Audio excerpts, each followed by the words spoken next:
It's time to ride in 3, 2, 1, let's get it.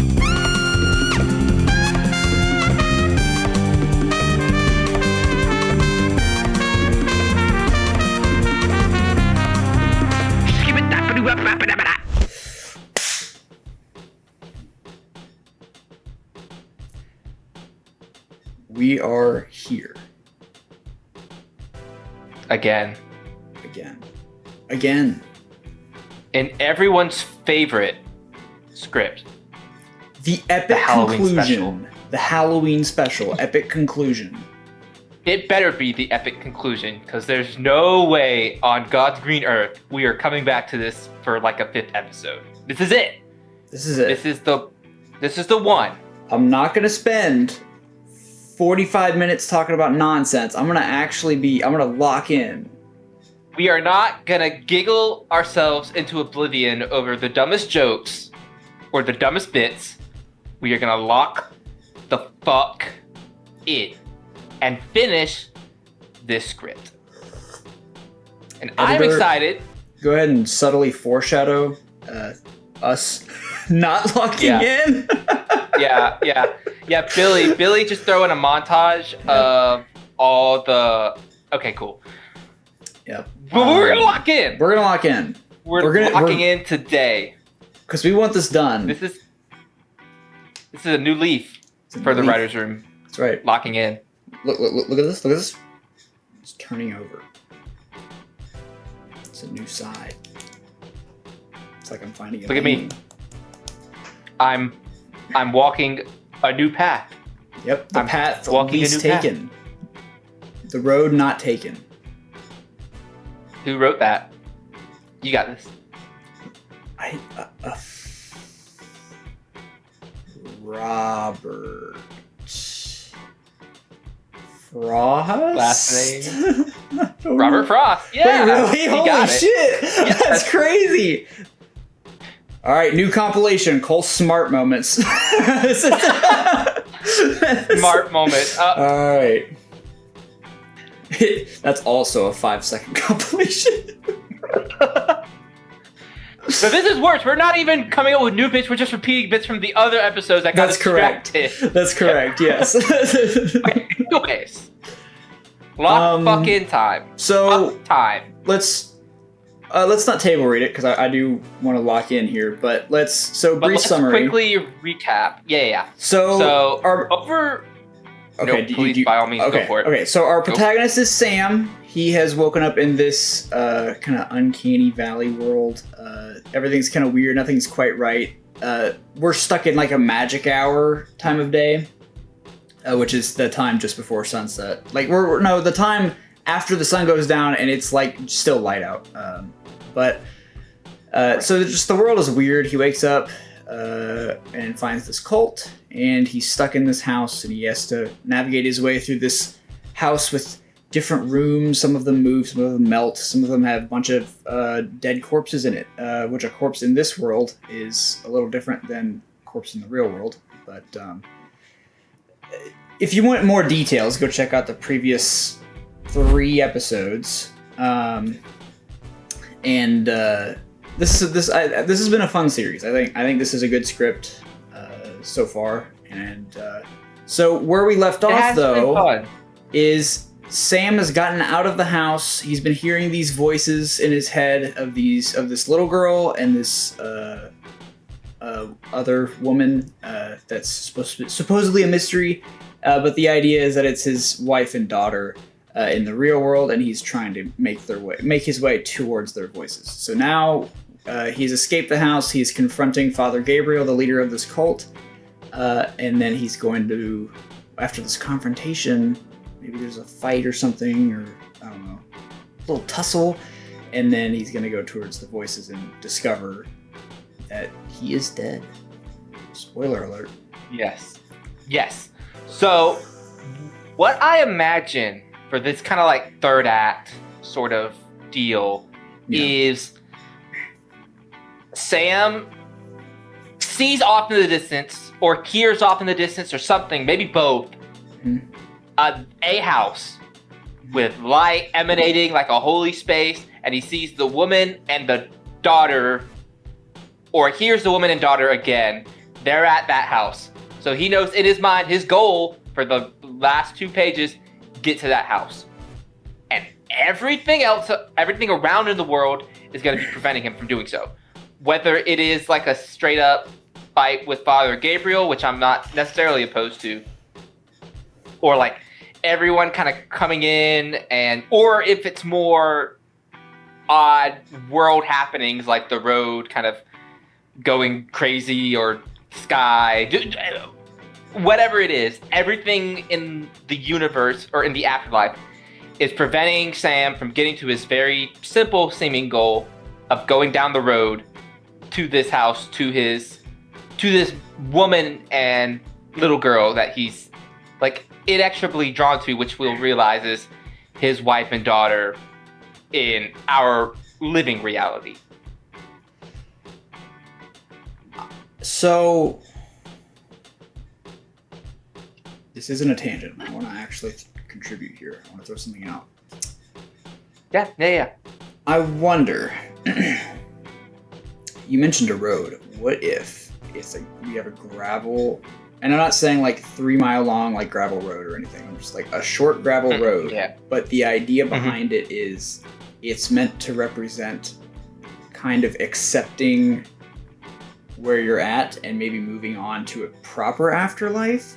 So maybe it's a road, but every path is different for everybody, kind of thing. Okay. I don't know how we convey that necessarily.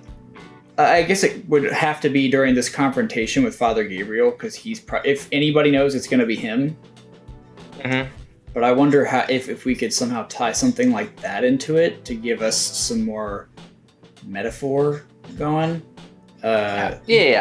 Bring some grounded elements into kind of our afterlife reality that we got going here. Yeah. So. And I think we could kind of go back in and put some more Father Gabriel exposition dialogue in between some of these things that kind of explain what's happening. But we won't worry about that currently. Let's just maybe get to the end, and if we have time, kind of go back and maybe retroactively explain what some of these metaphors mean. Yeah. Exactly. Instead of just being like cool, creepy things, they all, I imagine, mean something, and we can intellectualize what they mean after we have the whole journey, I believe. Yes. So, yeah. I will remind you what I think like the final end beat is. He sees the wife and daughter, and he gets that one final memory of his life with them, and it gives him peace and serenity and all the good feeling emotions that he needs. And if I refer back to the beat board, we had 2 options for how it fully ends. No. Yeah, so it's one last happy memory, and then his balloon gets popped, and meaning that his like soul is severed, and he's doomed to eternal torture and pain. But he gets that one last little nice glimpse before that hellish experience. Can I counter that? You can counter. So, what if it's one last super sad memory to kind of make him realize where he's at, and that gets him to heaven? Like he has the realization. It's like the Bruce Willis realization of like, oh, I'm dead. And it's like, I can now choose to move on, or I can stay here in this hell that I'm in. Because I think the metaphor that we were originally going with here was kind of purgatory-like state.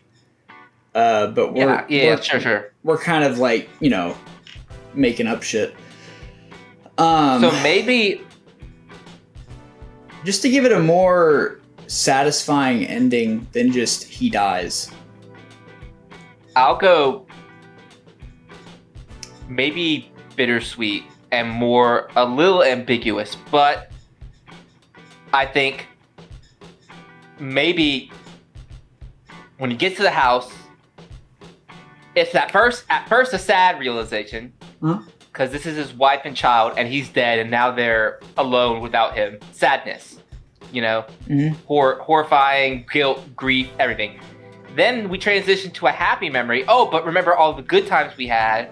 Like, I remember all the good things. And that's enough to kind of get me through to another door or whatever, or a stairway or anything, to light, darkness, whatever. I go to the next plane. And as the audience, we don't know if that's heaven, that's like an interpretation of hell, if that's just like leave it open. A more atheist interpretation of, like, life is over and now I'm just like swimming in darkness for eternity. Like, we leave that up for you to interpret what you believe happens to him. But I think that kind of gives you the satisfaction of that realization in both positive and negative connotations of that stark realization. And then, depending on what you take from that, supplant that onto this ambiguous ending of where does he go? Yeah. Because for Father Gabriel... Oh, yeah, I said... Oh, shit, dude. We can't talk. Damn it. I know. Right. Go ahead.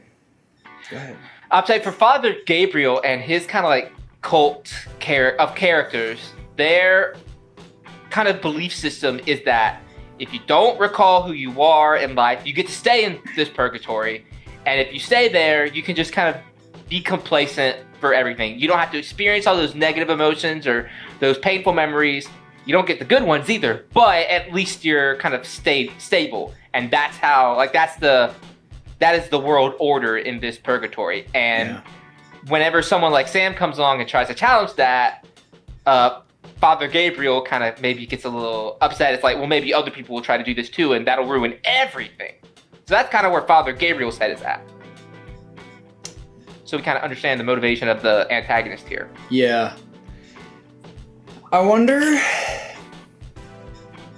I think Father Gabriel attempts to talk first here. Oh yeah, he's a talker for sure. Yeah, I think it could turn into a quick little scuffle, little fight. A 1-2. I don't know how I feel about just having the cultists kind of disappear. They definitely need to return. So we might have to... Gosh, we don't have a lot of room here. Hang on. So we have literally... Our goal is end of page 8. So we have... Yeah, so we have like 2 pages. Yeah, pretty much like 1 6/8, actually. So... And one of those pages is for sure going to be... Or wait, no, I'm reading it wrong.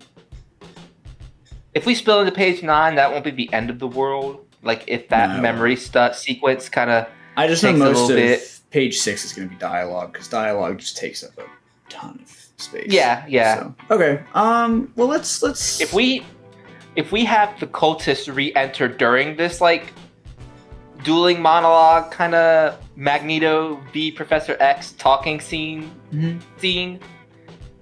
but that could be, they could like come in and do some physical damage while Father Gabriel's maybe like controlling them and talking his way through to Sam.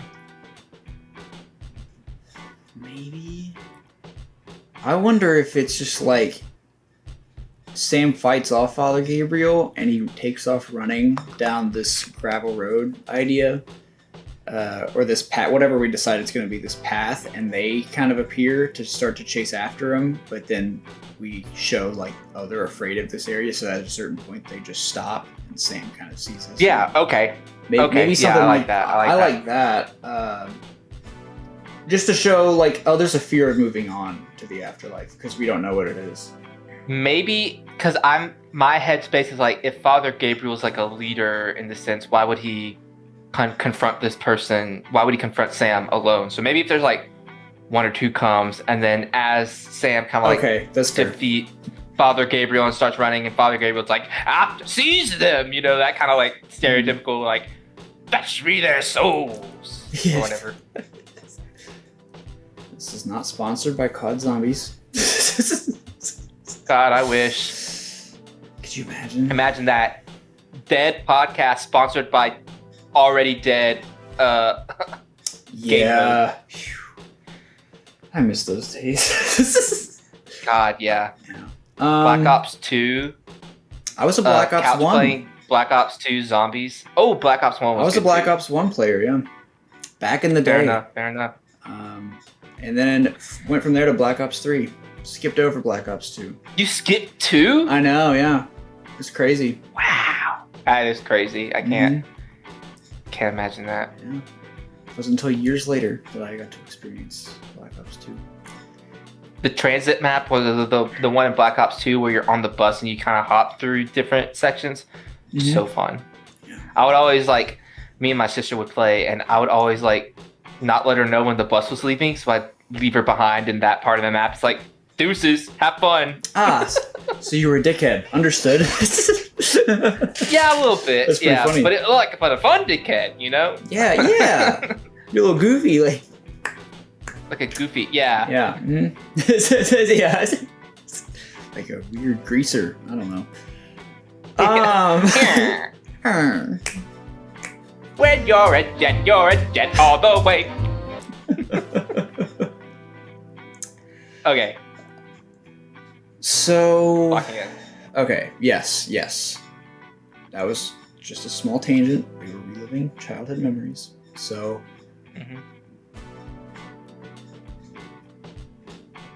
Okay. I was gonna say this line might be. Actually, no, because we can have Sam. Hold on. Holding on to my horses.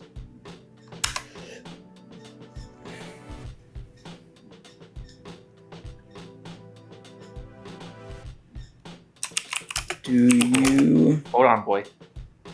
even? Okay. Even. Oh no. Do you even know Woo! Woo! what any of this is? And then that kind of prompts the father to be like, okay, maybe I can convince him, right?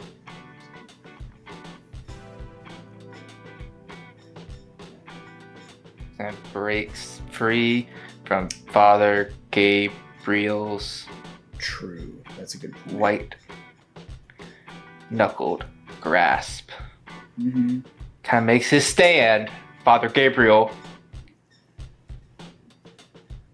is astounded.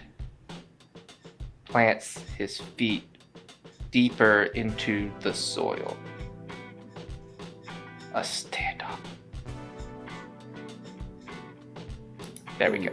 Setting the scene for the tension to be had in this kind of This is gonna be crazy. not exactly expository conversation, but a conversation laced with a lot of world building and a lot of context for what the ending's going to be. And kind of encapsulating the metaphor of the hero's journey in this, which is, confronting fear of the unknown, fear of death, and finding comfort in the memories you've made to take you on to whatever is around the 6 feet underneath. You know what I mean? Mm-hmm.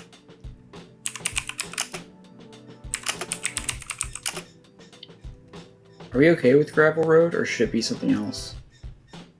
Gravel road seems fine. Maybe it should be dirt And road. Because gravel implies that it's man-made, but I don't know. But what I initially thought was that it was almost like an upside down reality. So where the wife and True. daughter are is where Sam's house was. So it could be a gravel road, it could be a dirt road. What I imagine was like a suburban cul-de-sac type of neighborhood. So it could be a dirt road, it could be a gravel, it could be asphalt. But I like gravel. You can kind of get your feet stuck, maybe get stuck in your ways, not know where to go, because gravel kind of spills off and kind of can't remember where the trail is. So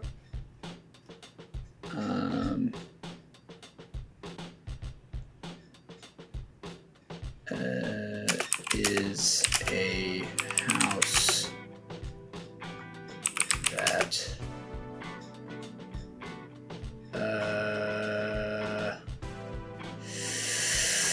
description.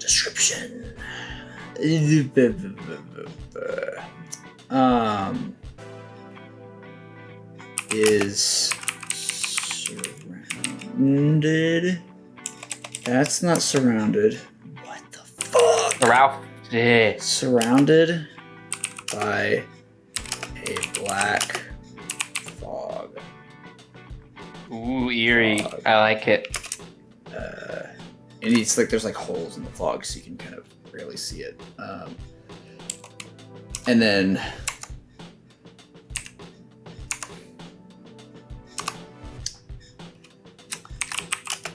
you can hear them, can't you?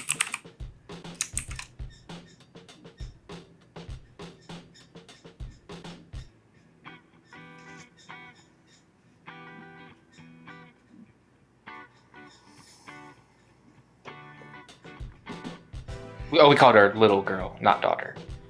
Little girl. Is that actually what we call her? I was kind of guessing, and I was gonna Yes. oh yeah, we did. Okay.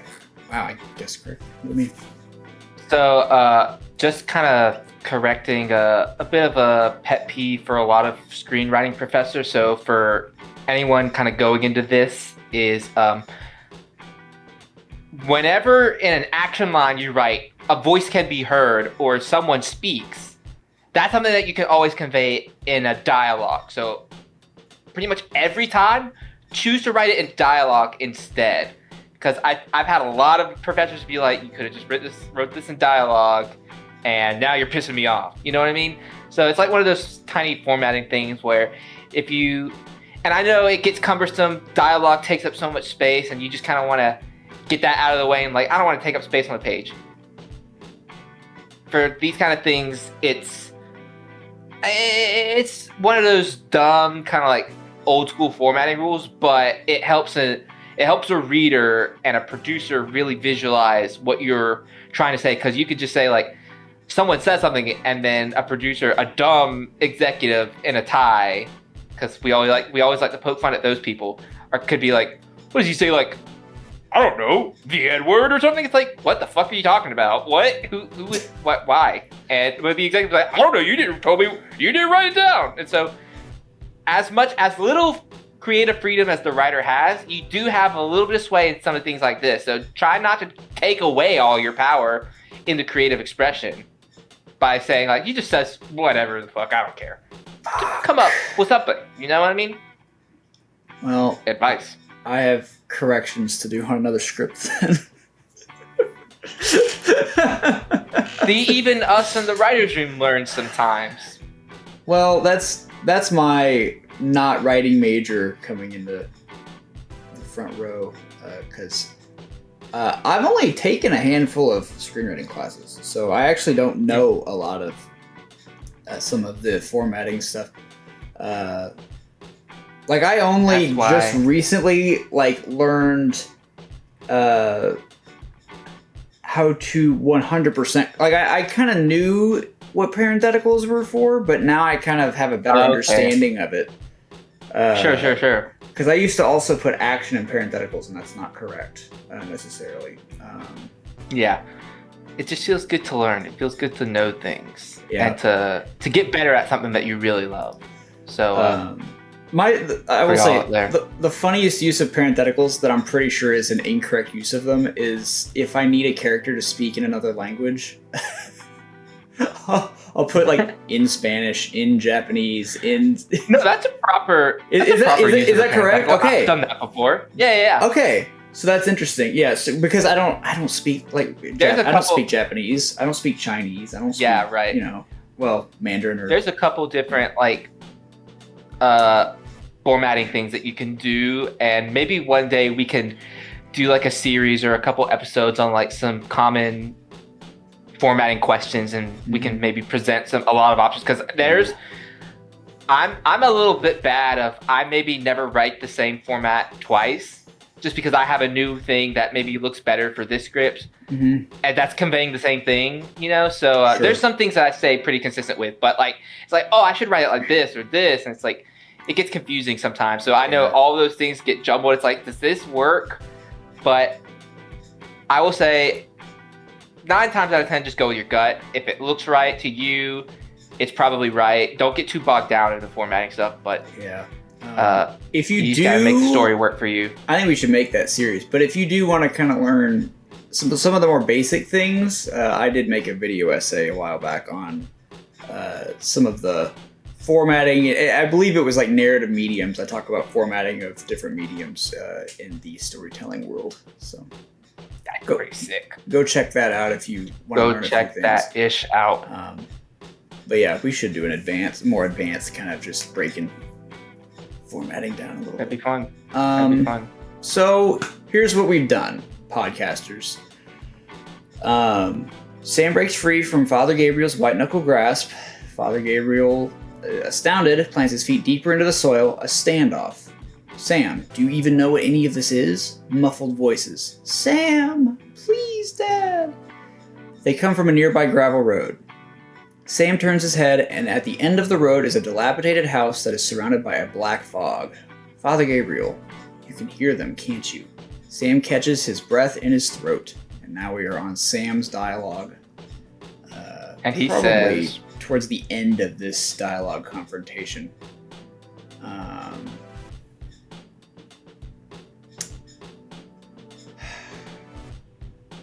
Oh no, you'll get mad at me if I say that. what? Just go ahead and suggest it so I can get a good clip of us having conflict. That'll be great for later. What do you think I'm gonna say right now? What would piss you off? That's very close. What? Who are they? Huh? Who are Yeah. It would fucking piss me off. What about like just don't you want answers?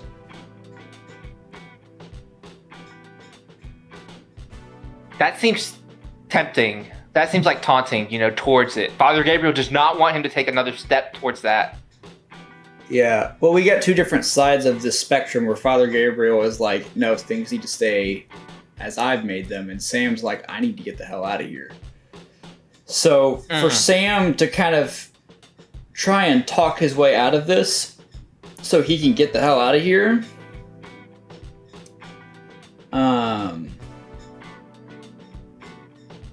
I don't think that's super unreasonable. He's already kind of injured a little bit. I don't think Sam necessarily wants to fight in this particular scenario. I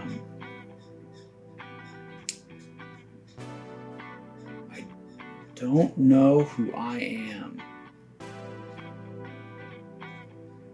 I don't know what any of this is. All I know is that I have to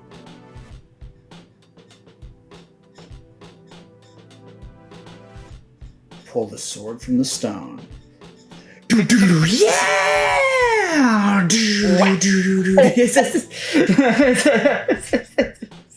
Becomes king. Okay. All I know is that I have to. And then Father Gabriel. Father Gabriel's going to interrupt and put his 2 cents in.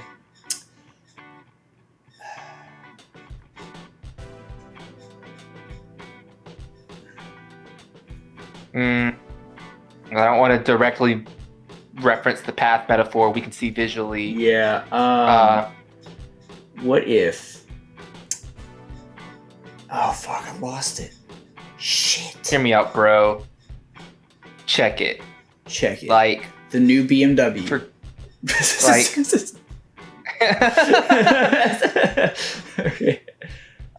A wise man once said, "Bros before hoes."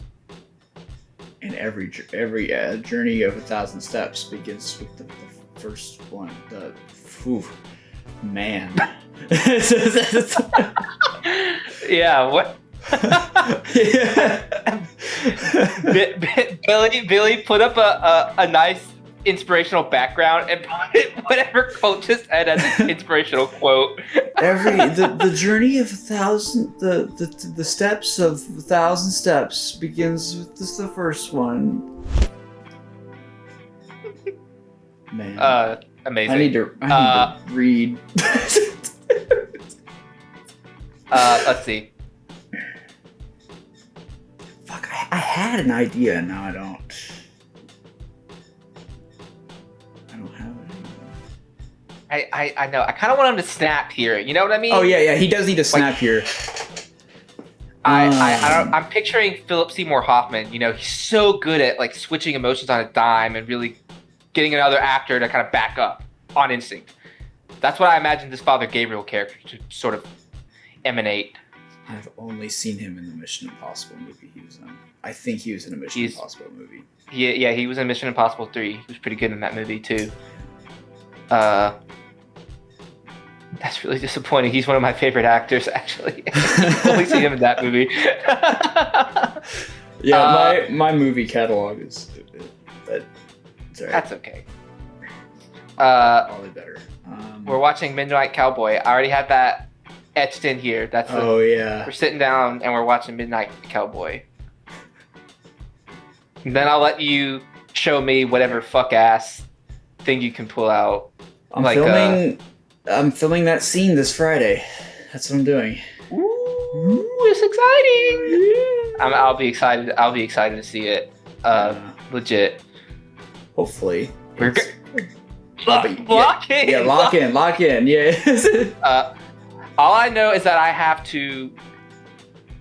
We're basically giving Father Gabriel the chance to literally say his entire worldview in one sentence. His entire worldview is that purgatory is good. Heaven could be great. Hell could be bad. But purgatory is good, and we have a chance to stay here forever without getting influenced by our memories or anything.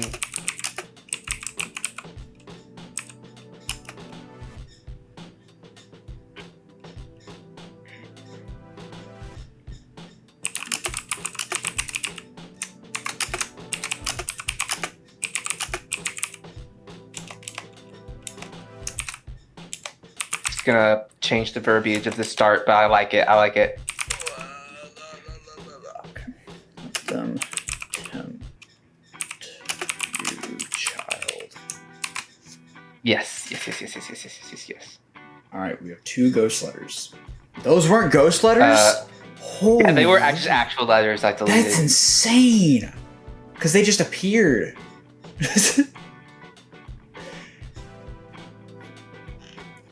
There we go. So we can kind of get the visual essence of how an actor would maybe deliver this line, like Philip Seymour Hoffman doing a great villain monologue. That's right. There we go. Where am I at? Oh. Where are you at? Oh, there I am. Okay. I'm on top of you. Okay, there we go. Whoa. What's happening? I don't know. Okay. That's fine.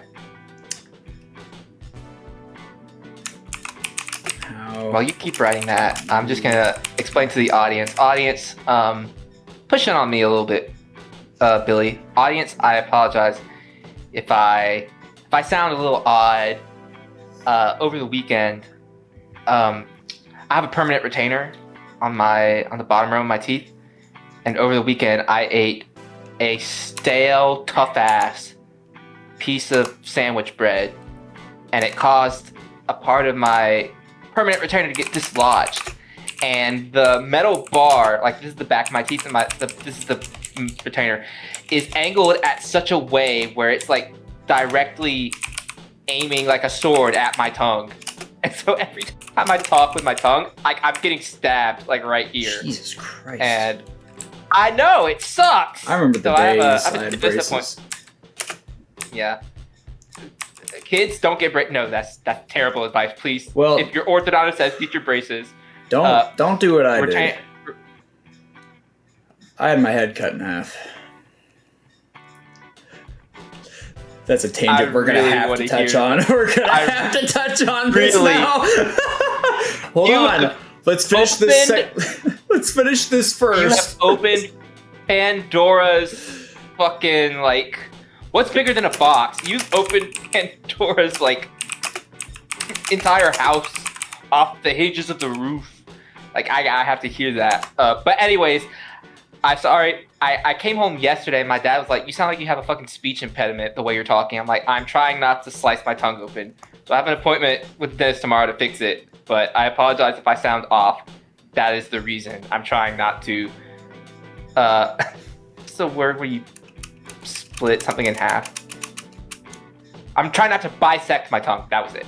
Okay, so Cole wrote, how do you...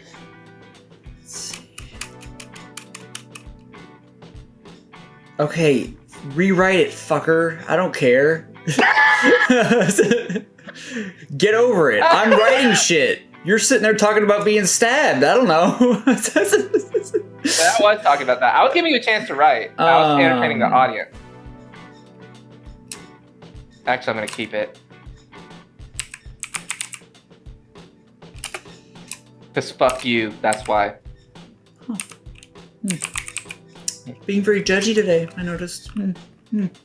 No. I apologize. You're a very talented writer. Shit. I need to take care of that. Okay. Okay. So sorry. I give you a compliment, goddamn. No, I just okay. No, I haven't. I need to shave. I didn't notice that. No, but you're a very talented writer. You're one of my closest friends, and there's no one else in the world that I'd rather write a script with than you. Honest to God, it's same here. Although there have been times where I've met somebody and they're so like it was a bad script, but their mind was so crazy that I was just like, I'd love to see what this would be. There's a couple people that I've met that like, there's this one dude I had in the class. I'm like, dude, you write some of the wildest things I've seen. Like, what's your process? He's like, 3 a.m., 2 bottles of cognac, and just the open road. I'm like, what? No.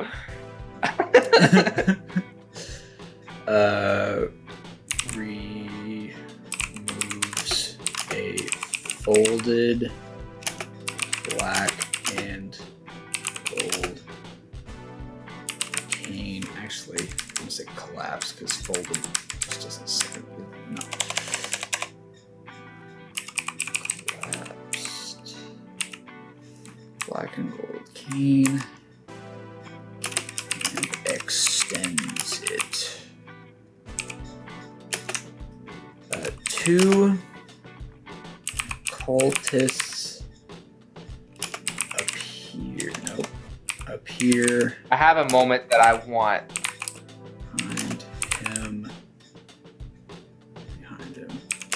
Sam picks up a crowbar from the ground. And then I was going to throw it back to you. Because I've written things, and I think you should write things too. We can cut this if we don't like it, but... Does he kill Father Gabriel? I don't think he does. I think he has to kill the He two. does not kill. Yeah, he kills the 2 cultists, probably. Yeah. Which is just him popping balloons. Yes. That's so sad.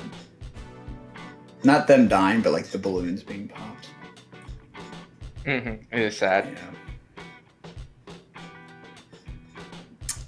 So while he's writing,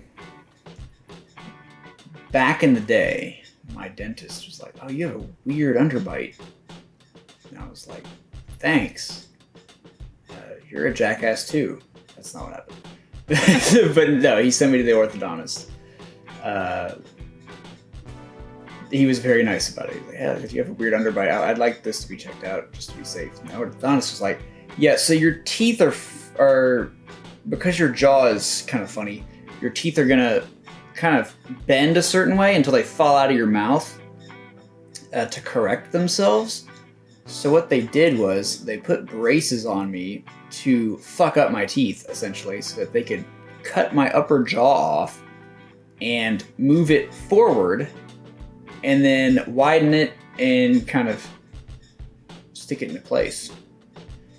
And yeah, so because the dentist was always like, "You're never gonna need braces, your teeth are so straight." And then I went through that, which was so much fun. I woke up with a plastic tube going up my nose and into my stomach, and it was sucking up blood. And then I wore braces for. Well, actually, I couldn't eat solid foods. My mother made these crazy smoothies. She made me like a Subway sandwich in a cup. It was crazy. That's insane. Yeah, no, my mother figured out the liquid diet. I couldn't believe it. But yeah, so that's kind of the short version of me getting my head cut in half. Yeah. It's alright, I'm good now.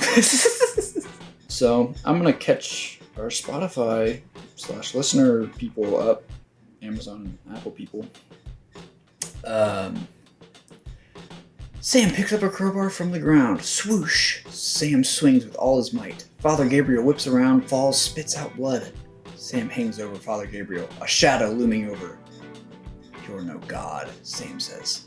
Father Gabriel giggles. And you're no saint, Father Gabriel says. The cultists pounce onto Sam. He tries to fight them off with his crowbar. On the ground, Father Gabriel continues to giggle, which morphs into laughter. I gave you peace! Everything you could have wanted. And you... choose... Never mind. I think he just ends it there. Everything you could have wanted. No need to... Says Father Gabriel. No need to belabor the point. Yeah. I don't see you write action very often. This is interesting. Yeah, I know. This feels weird. Yeah. I'm writing action right now. I like it. I do like it. Now I feel like I'm on the spot being now I feel like I'm the one being judged.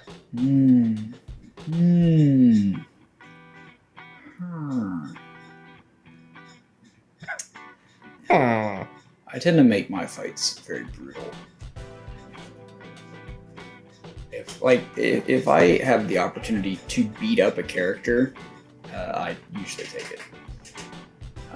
Which I've written myself into corners and had to undo what I've done because I've hurt them too much. Yeah, been like, and then his arm gets fucking broken in 8 places. And I'm like, oh shit, wait, then he literally can't do anything for the rest of the story. Yeah, I know, right? Yes. So, my character, the Knight, has certainly gone through it. He's lost his arm and leg, actually.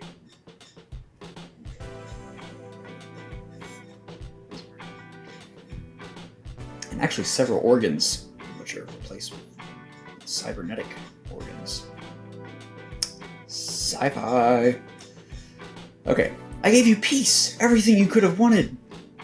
A cultist subdues Sam. Another takes his long fingernails and clutches around Sam's balloon, threatening to pop it. The 2 cultists look to Father Gabriel. Ooh, on the ropes. We're on the ropes. Who gives them a subtle nod. But before The cultist can pop the balloon, Sam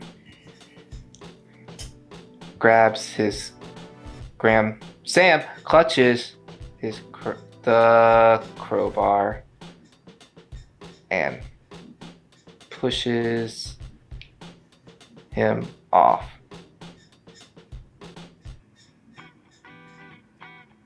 The rose. Get a bit more dynamism in there. Mm-hmm. Yeah. On the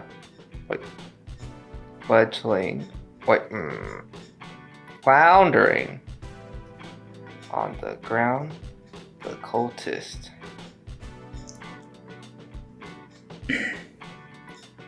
has his arm stomped and held by Sam's foot. You need to kill these 2 cultists here pretty quick. Sam pops Okay, that's one. his bow. Horrific reaching the other cultist.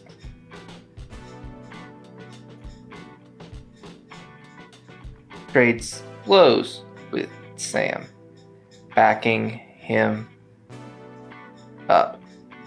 Sam stumbles over Father Gabriel's body, falling.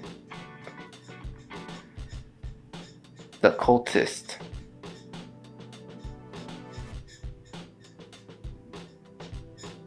falls over the both of them. As he rises, the cultist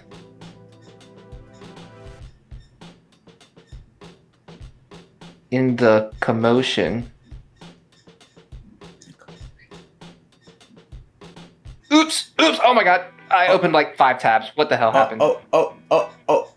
O'Reilly. There we go. Autopart. Ow! Cultist Not sponsored by O'Reilly. scratches his arm. Feels loose. Examining the end of his thread. In a rush, a popped balloon. He too screeches. Yes. In horror. Nice.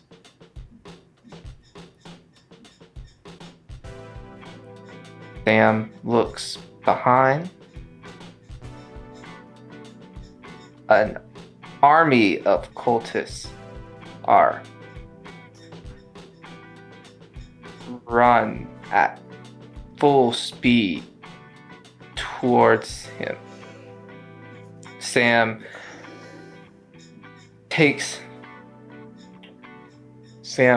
leaps up toward the house, but trips. Father Gabriel latches onto his ankles. He's breaking his ankles.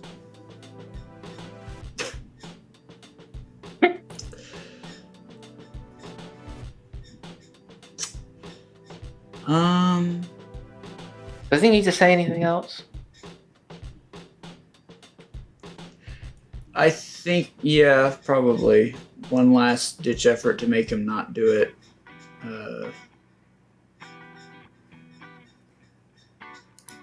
Like something along the lines of, I don't know why every time I write in final draft in this dialogue shit, the first time I need to do a space just doesn't happen. I press spacebar, I do, but it's just like, nah, you're not gonna do a space then. The horrors you will experience are unlike anything ever before seen. Whew. Using big words today. I tried protecting you. Yeah, that works. Sam hesitates. Eyes are between Father Gabriel and the mysterious house.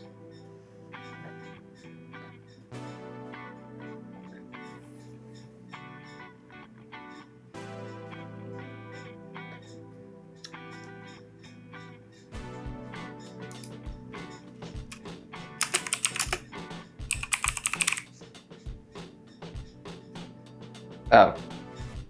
I think it should be both of them. Why? What the fuck, dude?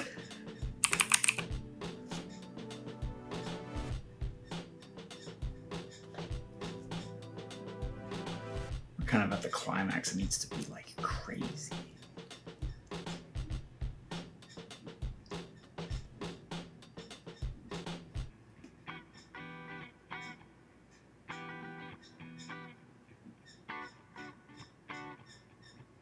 Damn.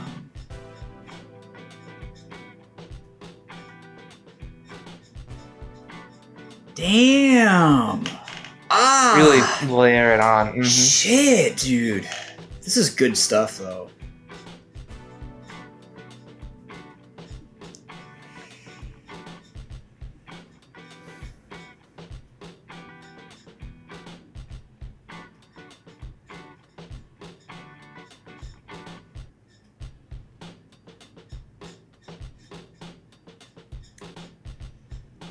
Crescendoing to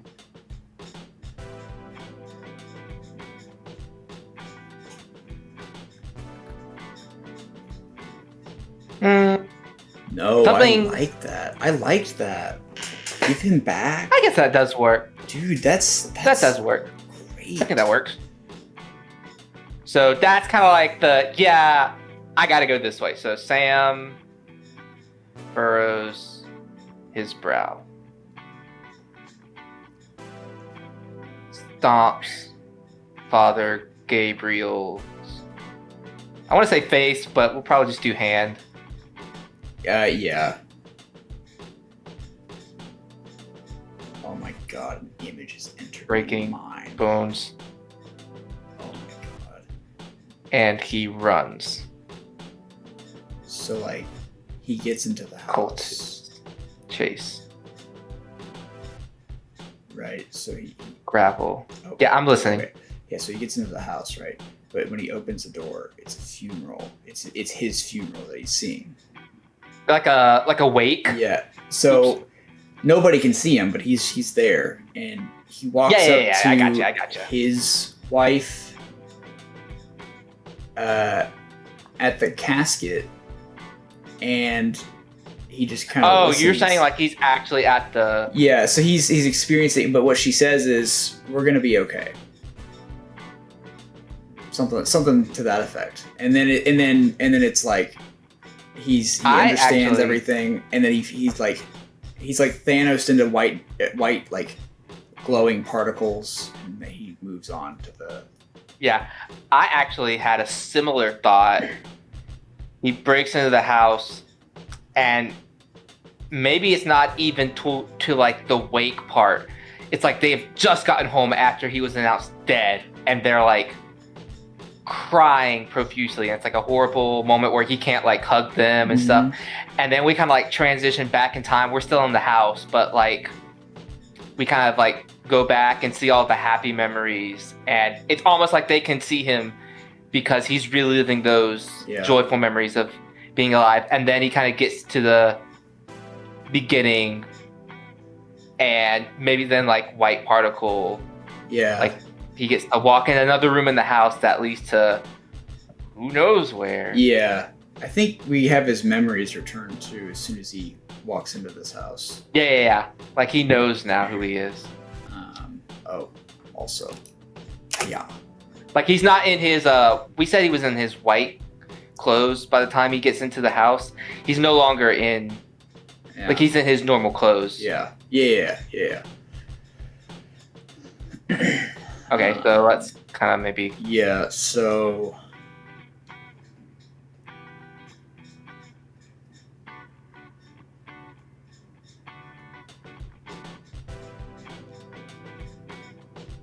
I'm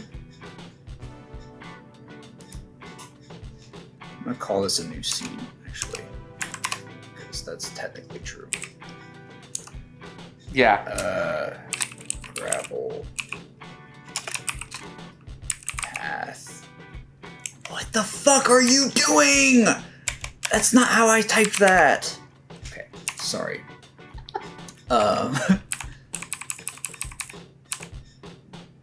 It just fucking gave up. Stop. Oh my god. Alright.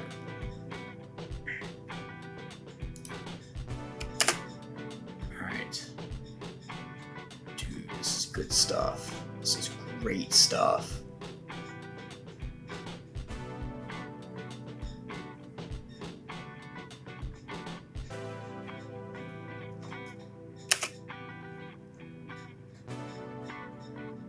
Why are you giving that a space? Because there's no space there for me. There was for me. Now it has to. Oh, it doesn't matter. It does not matter. Fine. No. Now it's fine. You can fix it on your end after we're done recording. And then little bit of fun. But then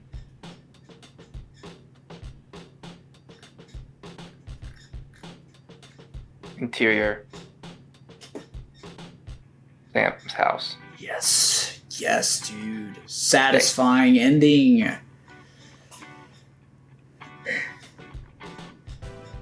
Can you scroll down and see page 10? Mm-hmm. Okay, cool. Yeah.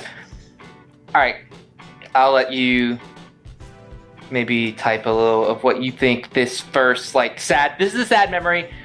Gradually transition to one final happy memory. Then Thanos' white particle evaporate.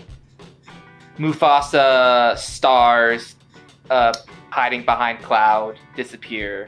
So... Oh, you want to tell it from the perspective of the real world. Yeah, well, it's kind of like... Okay, Sam is back in the real world, and we, as an audience, are able to see his ethereal form of, he's, dead. He had his injuries and his normal clothes that he died in. But nobody else can see him, but we're to understand that this is reality again. Right, okay. Sam. But I like the idea that it kind of all these scenes take place at Sam's house. So, that's where he is in space. That's where all of these scenes occur. Instead of, taking it to another location. In jeans and a I'll just say he stands in the doorway. Oh, yeah. Frozen. He is in jeans and a t-shirt. His balloon has disappeared. Yes. He looks around and sees flowers with signs of or with signs that read in loving memory. Nope. You got it. Yep. Memory of what's his last name that we haven't come up with?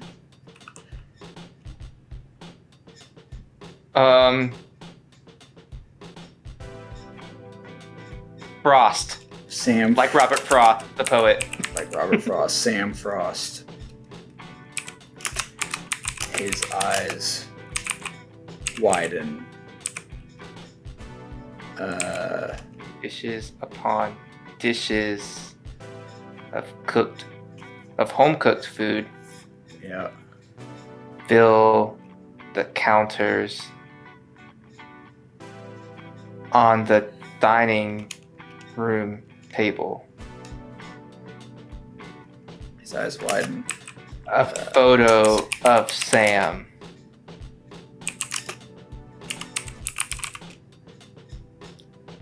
Many photos of Sam.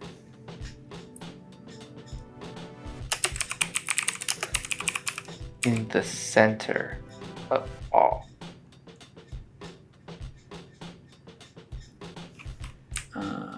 His eyes. Let's see. Echo. Math. He's, how old did we say he was? Did we not give him an age? He's 40s, so. Okay. Shush, I'm not using a calculator to determine what year he would have been born. I would have needed that. Shut up. Too. 1983! Nice. There we go. Echoes of. We need to name the mom and daughter. Sarah and. We still call them for now. For now, we still call them woman and little girl. Okay. I think. Echoes of his marriage to the woman and his fatherhood to the little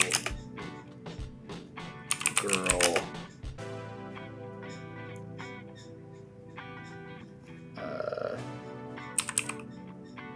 Surround him.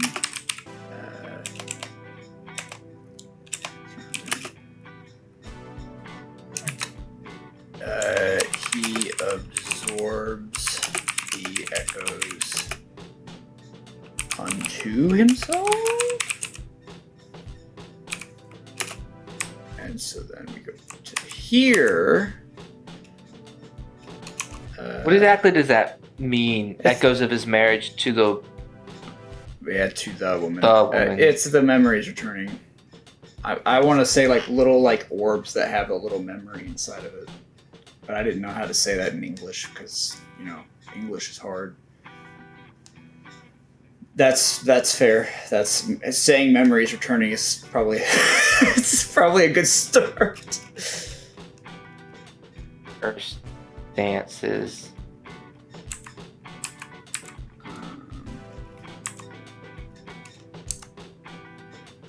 Shared vacations, hopes and dreams, kissed boo-boos. Okay, now we need to name them because now he knows who they are, so he's gonna call out to them. Why? Fuck you, Zack Snyder, for forever ruining the name Martha to me in my head. Because at first, my first thought was the wife's name is Martha, and he calls out Martha. But now every time I think Martha, because that's stupid ass. Yeah. What about those? There we go. Yeah. Sarah and Jenny works. Sarah and Jenny. Sam rushes to the. Let's just say it's in the kitchen. The kitchen. Yeah. Sarah. 40s female. And Jenny. Like a teenager, maybe. Let's say like Preteen, 14. 12, 14, yeah. Yeah, I'll say 12. I'll say 12 to 14. Female. Have collapsed to the floor, crying. The two hold each other close. Close. Sam reaches out to them.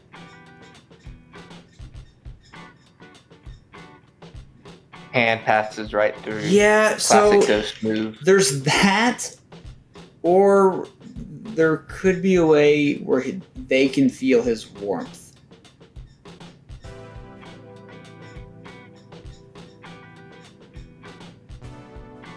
I don't know how to convey that though. What if it's like? I have an idea. Oh, my cursor was not where I thought it was. Happened to me just a second ago. Oh, you did a little. Yes, dude.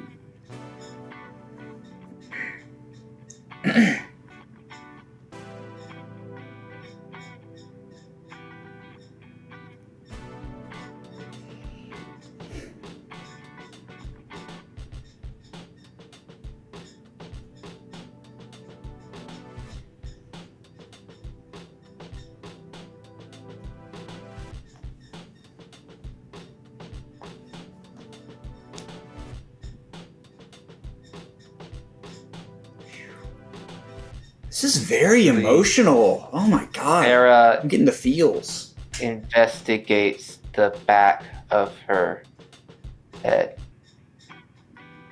Something just... Oops. And another tab again. Feels different. Warmer. She looks up, around. To her, nothing. But to Sam, she's making direct eye contact. He cups her head in his hands. For Sarah, her cheeks get noticeably rosier. She grins.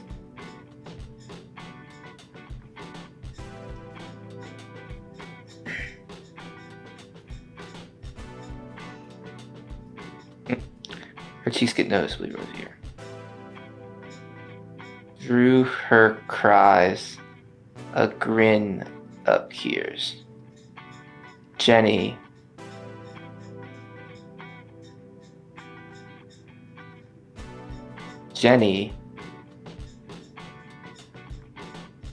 feels something on her shoulders.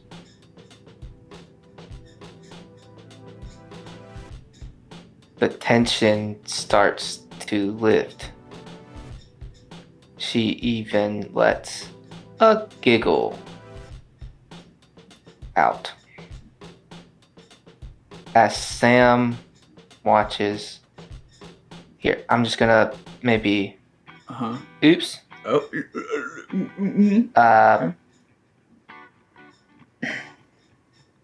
So we're like...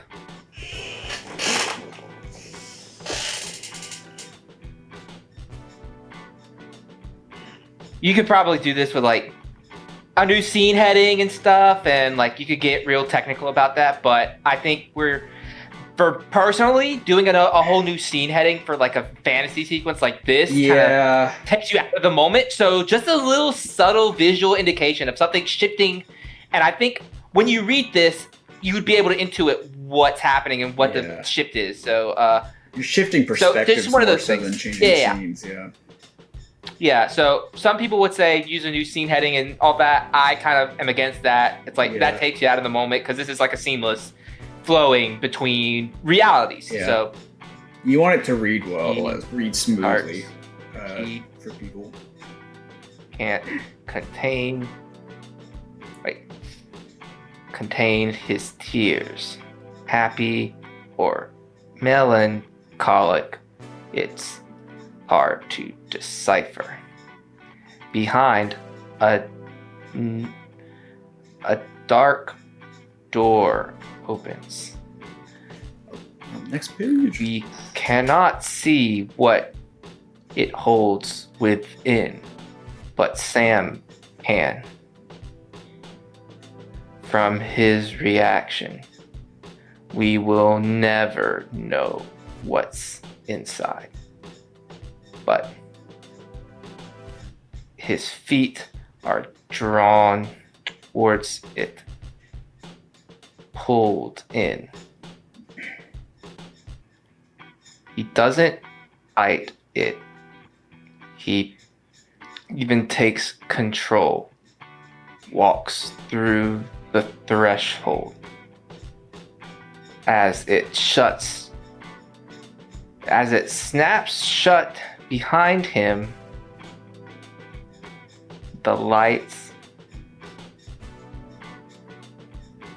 in the house fade to a dim. Mm-hmm. End. Yeah. Agreed. Ain't gotta do much more than that. I think we finished. The Halloween special is done. And it only took until May of the next year to finish it. Holy shit. The end of the end of May. Yeah. End of May of the next year to finish it. I think we came up with something pretty cool. Yeah. I like it a lot. Let me give it. I can't give it a title page while we're in collaboration mode, but I did title it early on. I think it's Those Who Enter Here, taking inspiration from a classic quote from Dante about hell.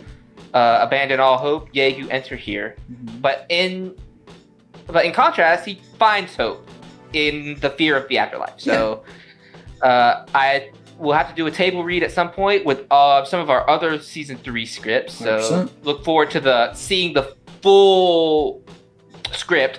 I think this is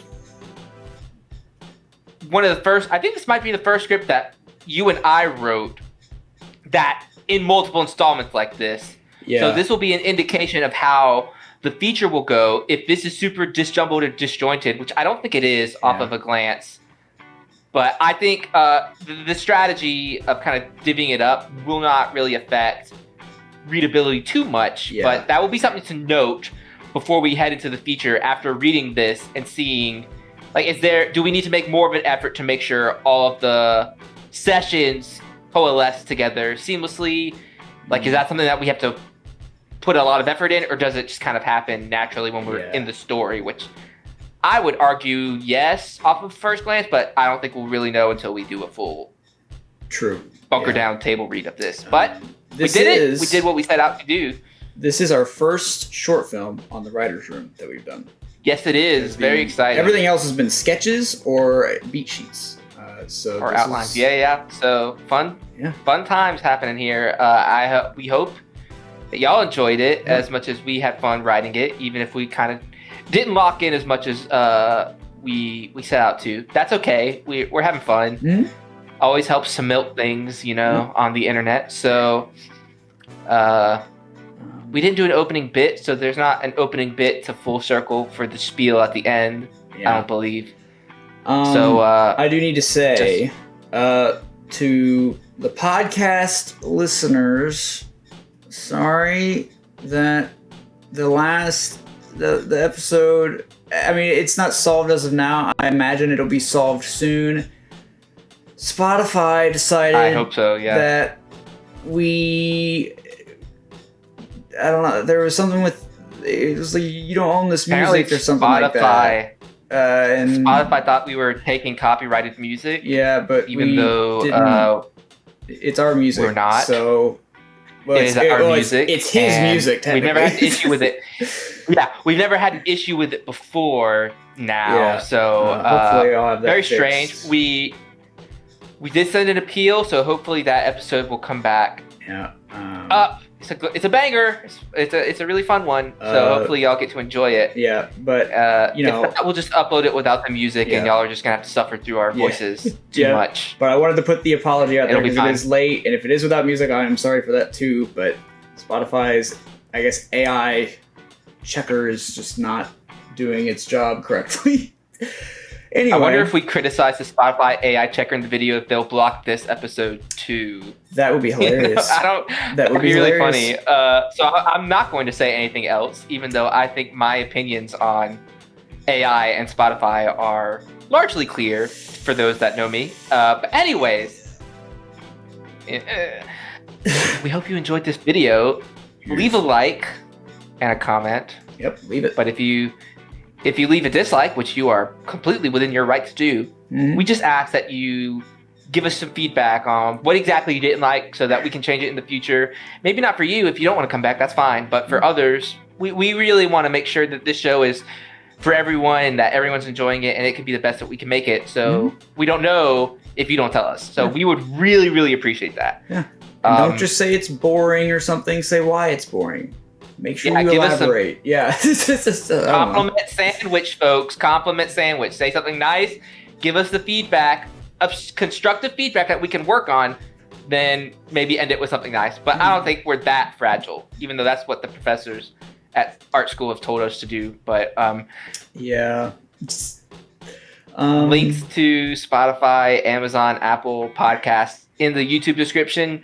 Spotify people, I don't know if we link the YouTube. Just find us. You'll find us. You'll find us, yeah. subscribe and hit the bell for notifications. That makes your life so much easier to find new videos. And we're not, I know we're the writer's room, but we do more. We do so many things. Yes. We've got the gamers room where Cole and I are like couch gaming, improv comedy, just having a good time, playing some fun games. Analyzing Check that out. stories. That's on Wednesdays. We're analyzing stories in a different medium other than film.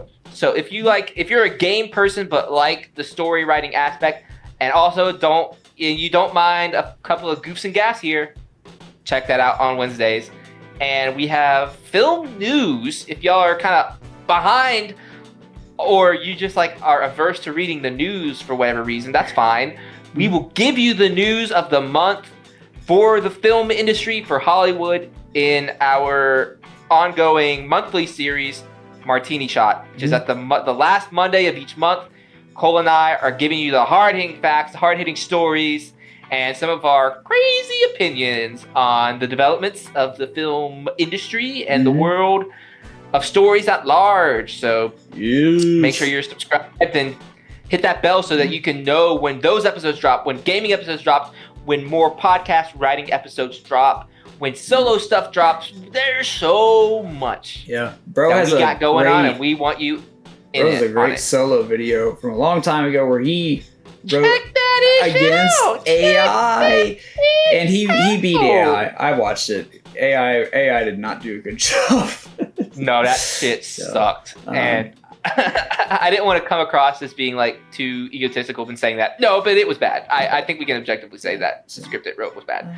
That'd be fun to do in a couple years, but I think I'd be too embarrassed that it might be not half bad by then. Yeah, hopefully. But we're not going to talk about that. That's an episode for Martini Shot where we talk about AI. That's right. Anyways, we hope you have a great day, people and other people. Hope you enjoyed this episode. And we can finally close the book on Halloween. Halloween is finally over. Sure is. Anyway. I wonder what we'll do next. Why don't you stick around and find out, folks, what we'll do next. Or give us ideas. Like we keep telling you. We would love ideas. We'd love ideas. Yeah, all right. Bye! Bye! Yeah.